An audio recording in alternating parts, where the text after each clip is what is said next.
Hello, students. How are you? Fine? It's good. आज जो worksheet है 22 इलेक्ट्रिसिटी एंड सर्किट्स वाले चैप्टर को हम आज कंप्लीट कर देंगे. We will know about one और two more new things and we will revise the previous concepts. First of all, fuse के बारे में यहाँ बताया गया है. कभी आपने ये नेम सुना है कि फ्यूज हैज गॉन, जरा देखो फ्यूज उड़ गया? ये बातें शायद आपने आजकल के टाइम में ना सुनी हो और किसी पिक्चर में किसी मूवी में देखा हो. जरूर सुना होगा. ये वर्ड से आप फेमिलियर हैं बट आप ये नहीं जानते होंगे कि फ्यूज क्या होता है. तो इसकी डेफिनेशन और इसके बारे में जानने से पहले मैं आपको इसका एक पिक्चर दिखाती हूँ इसकी. Yes, here in front of your screen there is a picture of fuse. ये इस तरह से पहले कार्ट्रिज फ्यूज चला करते थे एंड आप यहाँ पर एक थिन वायर देख रहे होंगे. Basically this is fuse wire. ये है फ्यूज का पिक्चर, फ्यूज का डायग्राम. एंड फ्यूज क्या करता है, ये जब हमारे कहाँ लगा होता है, ये जहाँ बिजली के मीटर होते हैं ना, इलेक्ट्रिसिटी मीटर होते हैं जहाँ से सारी सप्लाई हो रही होती है हमारे घर के पूरे सर्किट को, सारे गैजेट्स को. सो वहाँ से जब कभी करंट ज़्यादा आता है, वहाँ से करंट आता है, वोल्टेज यू कैन से. बाकी आप बड़ी क्लासेस में आएंगे तो करंट और वोल्टेज में डिफरेंस जानेंगे.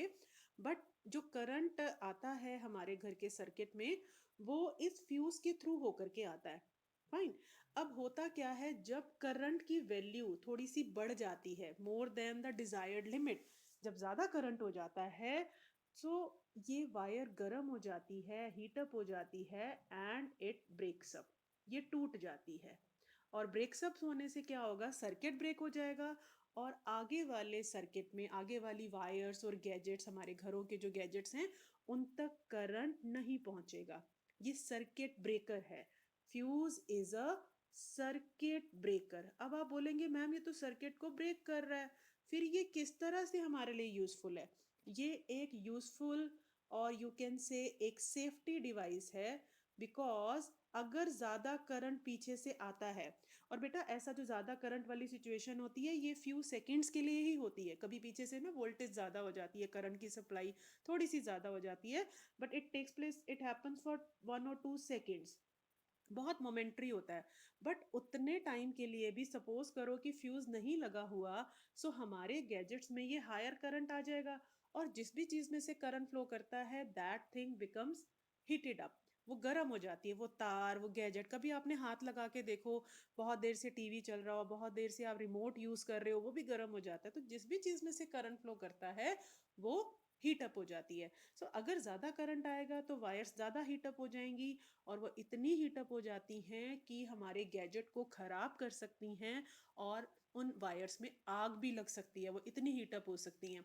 That's why fuse her electricity metre के आगे लगाए जाते हैं, मीटर में लगाए जाते हैं. मतलब घरों में जो तारें आ रही हैं उनमें करंट आने से पहले उसे फ्यूज से होकर के गुजरना पड़ता है, सो दैट कि कभी हायर करंट की सिचुएशन आए तो ये खुद ही हीटअप होकर के ब्रेक हो जाए और हायर करंट को आगे वाले सर्किट में जाने से रोके. That's why it is a safety device, बहुत जरूरी है.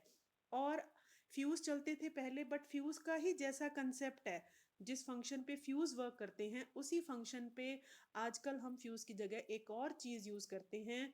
ये आपने जरूर देखी होगी, नाम भी आपको पता है, but I don't think so कि अभी आप बता पाएंगे कि हम क्या करते हैं. कई बार आपने नोटिस किया होगा कि आप स्कूल में हैं और आपके कमरे की, आपकी क्लासरूम की लाइट चली गई और बाकी रूम्स में तो आ रही है.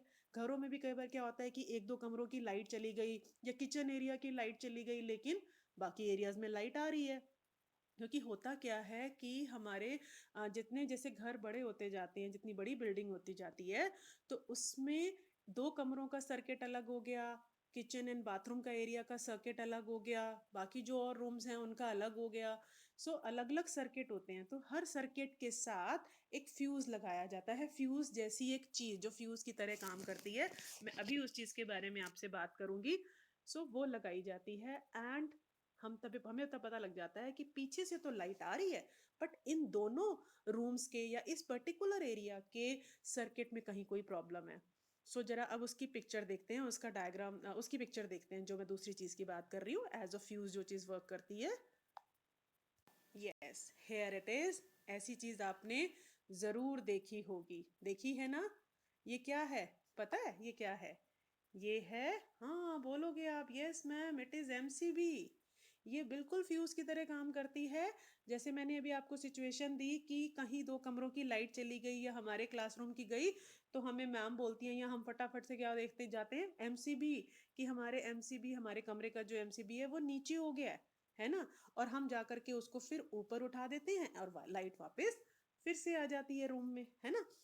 ये एमसी भी बिल्कुल फ्यूज की तरह काम करता है। जब फॉर अ मोमेंट करंट पीछे से ज्यादा सप्लाई होता है, आगे वाली वायर्स, आगे वाले सर्किट को कोई नुकसान ना हो, तो इसकी वायर अंदर से ब्रेक हो जाता, मतलब ये नीचे हो जाता है, स्विच ऑफ हो जाता है इसका, जिससे सर्किट ब्रेक हो जाता है और आगे हायर करंट जाने से प्रिवेंट होता है, रुक जाता है। और ये जब हम इसको ऊपर करते हैं तब तक करंट की सप्लाई ठीक हो चुकी होती है, बिकॉज आई टोल्ड यू कि ये it happens for only few seconds. अब एमसीबी की फुल फॉर्म किसको पता है, जानता है कोई? सोचो सोचो। ना, ये नहीं पता होगी, है ना? I tell you, miniature. Miniature मतलब बहुत छोटा सा। Miniature, C stands for circuit, and miniature circuit breaker. ये सर्किट ब्रेक करता है, लेकिन सर्किट ब्रेक भी हमारी सेफ्टी के लिए करता है, तो it is a safety device. अब इसके बाद चलते हैं वर्कशीट की ओर, फिर वहां हम इसकी फंक्शंस और इसकी डेफिनेशन जानेंगे। सो fuse is a safety device which is damaged when large amount of electricity pass through it. जब इसके थ्रू ज्यादा इलेक्ट्रिसिटी पास होती है तो ये डैमेज हो जाता है। It doesn't damage any other component, किसी और कंपोनेंट को डैमेज नहीं करता। जब इलेक्ट्रिसिटी इस फ्यूज वायर के पास आती है, फ्यूज वायर इतनी थिन होती है कि if the amount of electricity reaches it, it gets burned and saves the other component of house. Means when higher current, आप ऐसे भी लिख सकते हैं कि fuse wire is very thin and has low melting point. Low melting point का मतलब क्या है कि ये बहुत कम टेम्परेचर पर मेल्ट हो जाती है। मेल्ट हो जाएगी तो पिघल के लिक्विड बन जाएगी, वहां से सर्किट को ब्रेक कर देती है। It breaks the circuit when higher current reaches it, so that higher current doesn't pass on to any other gadget or the circuit inside the building. Fine. That's how it saves our circuits. हमारे circuits को and हमारे gadgets को ये save करता है। Fine. And in very small form you can say it is a safety device, but how it works तब आपको पूरा 2-3 लाइंस में इसे एक्सप्लेन करना होगा अगर ऐसा क्वेश्चन आता है तो। नेक्स्ट चीज जो हम पढ़ेंगे वो है आपके सामने जैसे एक पिक्चर है, दैट इज बल्ब। अब बल्ब में आपने देखा था ना लास्ट वीडियो, लास्ट वर्कशीट में, वीडियो में भी मैंने आपको इस तरह का एक बल्ब दिखाया था कि ये यहाँ पर एक टंगस्टन का फिलामेंट लगा होता है। टंगस्टन नाम के मेटल का बना होता है, this is called filament of the bulb. और जब ये ब्रेक हो जाता है लाइक दिस, तो हम कहते हैं कि bulb is fused, bulb fuse है, और तब ये ग्लो नहीं करता। बट अगर आप इसे सर्किट से जोड़ेंगे, कहीं स्विच से जोड़ेंगे, तो ये सर्किट कंप्लीट कर देंगे तो ये ग्लो कर सकता है, बट ये ग्लो नहीं कर सकता बिकॉज यहाँ पर ये फिलामेंट टूटा हुआ है। कभी भी किसी फ्यूज बल्ब को देखना हो बेटा, वैसे आजकल भी ऐसे ऐसे बल्ब यूज ही नहीं होते, आजकल हम एलईडी यूज करते हैं। पहले जो येलो लाइट देने वाले बल्ब होते थे ना वो यूज होते थे। जब फ्यूज हो जाता है, ये फिलामेंट ब्रेक हो जाता है, तो बल्ब को हम फ्यूज बोलते हैं। A fused bulb means a break in its filament which results a break in the path of current between the terminals of cell. Thus, a fused bulb does not light up as the current passes through it. जब इसके through light current pass on होगा ही नहीं, circuit break हो चुका है, so bulb glow नहीं करेगा। Now let us practice. Question: identify which of the above bulb is a fused one and why. So what will you write here? यहाँ हम दोबारा देखते हैं. Let's have a look again. Which bulb is fused? First bulb is fused. Why it is fused? Because the filament is broken. आप यहाँ क्या लिखेंगे? First bulb is fused because filament is broken. Simply. Fine. And जो next नई चीज हमने पढ़नी है, that is about air. Air is a bad conductor of electricity. Air के through current flow नहीं हो सकता. Everywhere air is around us. If air were the good conductor of electricity, अगर ये good conductor होती, so electricity हमारे bulb तक बिना तारों के ही पहुंच जाती, बिना वायर्स के ही बल्ब जल जाता. लेकिन सोचो, आप तो सोचोगे कि हाँ ये तो अच्छी बात है, हमें स्विच भी ऑन नहीं करना पड़ता, और स्विच ऑन करते और वहाँ से करंट स्विच में आता, उसके बाद हवा उसको आगे कर देती. लेकिन वो करंट हमारी बॉडीज तक भी आ सकता था, because our bodies are also good conductor of electricity. वो करंट हमें भी लगता रहता और ये बहुत डेंजरस सिचुएशन हो जाती.